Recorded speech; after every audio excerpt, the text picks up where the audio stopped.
ദർശനു വേണ്ടി അഭിനയെ വിവാഹം ആലോചിക്കാമെന്ന് അമ്പിയുടെ ചെറിയമ്മ പറഞ്ഞത് കേട്ട് അവിടെയുണ്ടായിരുന്ന എല്ലാവരും ഒന്ന് ഞെട്ടി.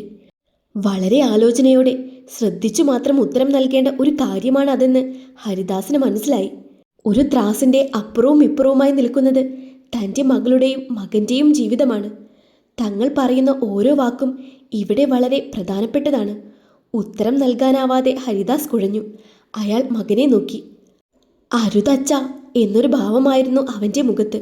അയാൾ മാത്യുവിനെ നോക്കി. അരുതെന്ന് മാത്യു തലയാട്ടി കാണിച്ചു. കാര്യങ്ങൾ മുഴുവനായി അറിയില്ലെങ്കിലും നിഖിൽ പറഞ്ഞ് ഏറെക്കുറെയൊക്കെ മാത്യുവിനറിയാം. അഭിനയ ദർശന് ഒട്ടും ചേരില്ലെന്ന് അതോടെ അയാൾക്ക് മനസ്സിലായതുമാണ്. എന്താ ഒന്നും മിണ്ടാതെ നിൽക്കുന്നത്? അപ്പോൾ നമുക്ക് അങ്ങനെ തന്നെ ചെയ്യാം. മുഹൂർത്തം തീരാൻ ഇനിയും അരമണിക്കൂറോളമുണ്ട്. ആ സമയത്തിനുള്ളിൽ നമുക്ക് നിയമോളെ ആഭരണങ്ങളൊക്കെ അണിയിച്ച് തയ്യാറാക്കാം. പിന്നെ അമ്പലമായതുകൊണ്ട് മുഹൂർത്തം കുറച്ചൊക്കെ തെറ്റിയാലും വലിയ കുഴപ്പമൊന്നും കാണില്ല. അമ്പിയുടെ ചെറിയമ്മ താൻ പറഞ്ഞതെല്ലാവരും അംഗീകരിച്ച മട്ടിൽ തന്നെ സംസാരിച്ചു കൊണ്ടിരുന്നു. ഇനിയും മിണ്ടാതിരുന്നാൽ ശരിയാവില്ലെന്ന് ഹരിദാസിന് മനസ്സിലായി. അമ്പിയുടെ ചെറിയമ്മയ്ക്ക് ചിലപ്പോൾ അറിയില്ലായിരിക്കും. അഭിനയയ്ക്ക് വേണ്ടി ഒരു തവണ ദർശനെ ആലോചിച്ചു വന്നതാണ്. രാമചന്ദ്രനും അമ്പിയും അന്നേ താല്പര്യമില്ലെന്ന് അവൻ പറഞ്ഞതുമാണ്. അന്നത്തെ സാഹചര്യമല്ലല്ലോ ഇന്ന് അവർ വന്ന് പെട്ടിരിക്കുന്ന സാഹചര്യങ്ങൾ നിങ്ങൾ മനസ്സിലാക്കണം. എന്നിട്ട് വേണം മറുപടി പറയാൻ. സാഹചര്യം ഏതായാലും അന്ന് പറഞ്ഞ മറുപടി തന്നെയാണ് എനിക്ക് ഇന്നും പറയാനുള്ളത്. അഭിനയെ ഒരു ഭാര്യയായി കാണാൻ എനിക്ക് സാധിക്കില്ല. പരസ്പരം അംഗീകരിക്കാൻ പറ്റാതെ ഒരു വിവാഹം കഴിച്ചിട്ട് പിന്നീട് ജീവിതം ബുദ്ധിമുട്ടി ജീവിച്ചു തീർക്കേണ്ട ഒരു അവസ്ഥ വരില്ലേ? അപ്പോഴും അനുഭവിക്കേണ്ടത് ഞാനും അഭിനയയും തന്നെയാവില്ലേ? അതിലും നല്ലത് ഇപ്പോഴേ പിന്തിരിയുന്നതല്ലേ? വളരെ ശാന്തമായി പറഞ്ഞുകൊണ്ട് ദർശൻ തൻ്റെ ഭാഗം വ്യക്തമാക്കി. ഓ, പരസ്പരം മനസ്സിലാകുന്നതിലൊന്നും വലിയ കാര്യമില്ല. ഇപ്പോഴല്ലേ ഈ പെണ്ണ് കാണലും പരസ്പരം ഇഷ്ടപ്പെടലും ഒക്കെ തുടങ്ങിയത്. ഞങ്ങളുടെ കാലത്തൊക്കെ വീട്ടുകാർ വന്ന് കണ്ടു ഉറപ്പിച്ചു പോകും. താലി കെട്ടുന്ന സമയത്താണ് ചെക്കനും പെണ്ണും തമ്മിൽ കാണുന്നത് തന്നെ. എന്നിട്ടെന്താ, ഞങ്ങളൊന്നും ജീവിക്കുന്നില്ലേ? വളരെ നിസാരമട്ടിൽ അമ്പിയുടെ ചെറിയമ്മ പറയുന്നത് കേട്ട് നിഖിൽ മുഷ്ടി ചുരുട്ടി. കാലം മാറിയില്ലേ ആൻറ്റി?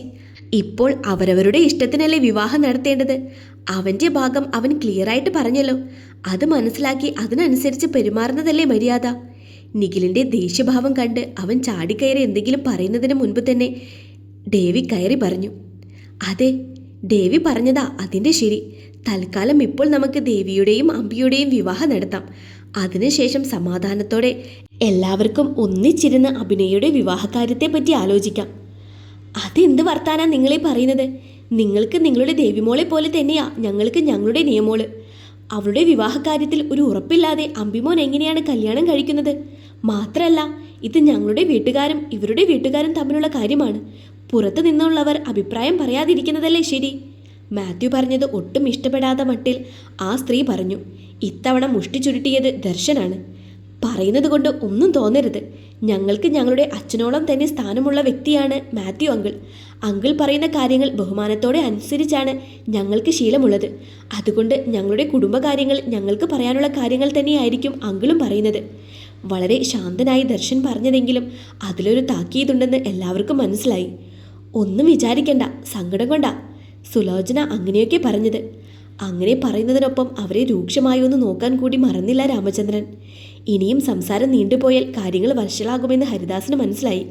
അതുകൊണ്ട് തന്നെ അയാൾ ഇടപെട്ടു. മാത്യു പറഞ്ഞതുപോലെ ആദ്യം പിള്ളേരുടെ വിവാഹം നടക്കട്ടെ, എന്നിട്ട് നമുക്ക് സംസാരിക്കാം അതിനെപ്പറ്റി. അതുപോരെ രാമചന്ദ്ര? അത് പറ്റില്ല അച്ഛാ. നീയുടെ കാര്യത്തിൽ ഒരു തീരുമാനമാവാതെ സമാധാനത്തോടെ എനിക്ക് ദേവിയുടെ കഴുത്തിൽ താലി ചാർത്താനാവില്ല.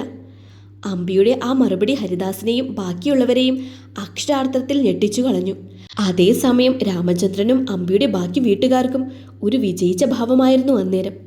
ദർശനൊന്ന് സമ്മതം മൂളിയാൽ തീരാവുന്ന പ്രശ്നമല്ലേ ഇവിടെയുള്ളൂ. എന്തിനാ പിന്നെയും സംസാരിച്ച് സമയം വൈകിക്കുന്നത്? അമ്പിയുടെ ചെറിയച്ഛൻ ഒരു അവസാന ശ്രമം എന്നോണം പറഞ്ഞു. അവൻ്റെ മറുപടി ഞാൻ പറഞ്ഞു കഴിഞ്ഞതാണല്ലോ.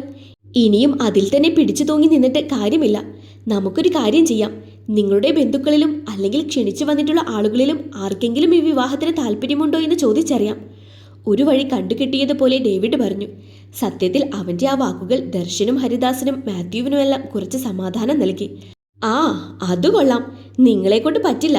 പക്ഷേ വേറെ ആരെങ്കിലും ത്യാഗം ചെയ്യാനായി തയ്യാറാവണം. അത് ഇവിടുത്തെ ഏർപ്പാടാ. ഇപ്പോൾ ഈ വിവാഹം നടക്കേണ്ട ഏറ്റവും വലിയ ആവശ്യം നിങ്ങൾക്കാ. നിയമോളുടെ വിവാഹം നടന്നാൽ മാത്രമേ നിങ്ങളുടെ കൊച്ചിന്റെ വിവാഹം നടക്കൂ. അതുകൊണ്ട് സമയം കളയാതെ ഈ ചെക്കനെ കൊണ്ട് വിവാഹത്തിന് സമ്മതിപ്പിക്കാൻ നോക്ക് നിങ്ങൾ. നിങ്ങൾക്കെന്താ തള്ളേ, പറഞ്ഞാൽ മനസ്സിലാവില്ലേ? പിന്നെയും പിന്നെയും ഇതുതന്നെ പറഞ്ഞുകൊണ്ടിരിക്കുന്നത് എന്തിനാ? അവന് വിവാഹത്തിന് താല്പര്യമില്ലെന്ന് പറഞ്ഞു കഴിഞ്ഞില്ലേ? നിഖിലേ.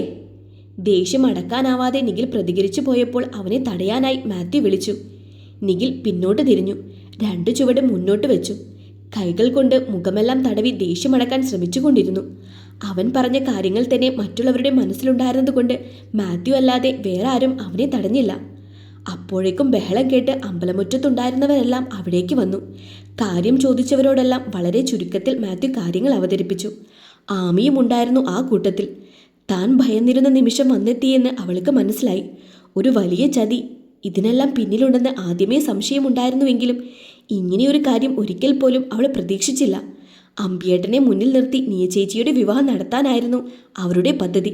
അതിൻ്റെ മുന്നോടിയായിട്ടായിരുന്നു ഇല്ലാത്ത ജാതക പ്രശ്നവും ധൃതി പിടിച്ചുള്ള ഈ വിവാഹവുമെന്ന് അവൾക്ക് മനസ്സിലായി. എതിർദിശയിൽ നിൽക്കുന്നവരിലേക്ക് അവളുടെ നോട്ടം പാഞ്ഞു. തളർന്ന മനസ്സുമായി എന്ത് ചെയ്യണമെന്നറിയാത്ത അവസ്ഥയിൽ നിൽക്കുകയായിരുന്നു അവർ ഓരോരുത്തരുമെന്ന് അവൾക്ക് മനസ്സിലായി. ഇവിടെ ഇപ്പോൾ തീരുമാനം അറിയിക്കേണ്ടത് ദർശനാണ്. സമ്മതമല്ലെന്ന് ആൾ പറയുകയും ചെയ്തു. ഇനി ദേവിക്ക് വേണ്ടി ദർശേട്ടൻ തൻ്റെ അഭിപ്രായം മാറ്റി പറഞ്ഞാൽ തന്നെ.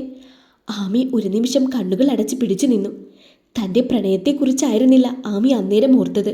മറിച്ച് ദർശൻ ഈ വിവാഹത്തിന് സമ്മതിച്ചാൽ ഒരു കുടുംബം മുഴുവൻ ചതിക്കപ്പെടും.